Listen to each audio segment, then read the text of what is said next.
Gazetaria e njohur Juli Ristani e ftuar në një studio televizive komentoi situatat dhe dinamikat më të fundit në këtë edicion të 4 të Big Brother VIP. Juli pati një koment edhe në lidhje me daljen e Eglit nga shtëpia më e famshme në Shqipëri si dhe qëndrimin e Gjestit. Edhe Gjesti nuk është më mirë në aspektin e shëndetit mendor. Ai fjeti me Rizartën. Egli prapë u nervozua, vajti ju ngjit. Mos të harrojmë edhe Gjesti është shumë i ngarkuar. Hedhja nga muri ishte bota fëminore, lozonjare e Gjestit. Ai nuk ri dot në një vend si hiperaktiv që është. Eglit nuk i thoje dot një gjë kundër Gjestit, pranonte çdo gjë vetëm këtë refuzonte.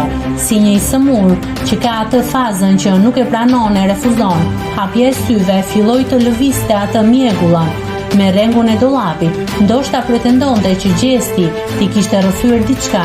Për hedhjen nga muri e kishte paralajmëruar disi, ndoshta priste një sinjal. Riardhja e tij, aleanca me Rozanën, rinin të dy pa u ndar. Egli shkoi në një cep, mbeti vetëm. Nuk e donte këtë gjë. Ngeli e braktisur, tha gazetaria e njohur. Nëse klikoni mbi butonin subscribe, do t'ju shfaqen të gjitha publikimet tona. Ju ftoj t'i bëni subscribe kanalit, të pëlqeni videot dhe të lini komentin tuaj.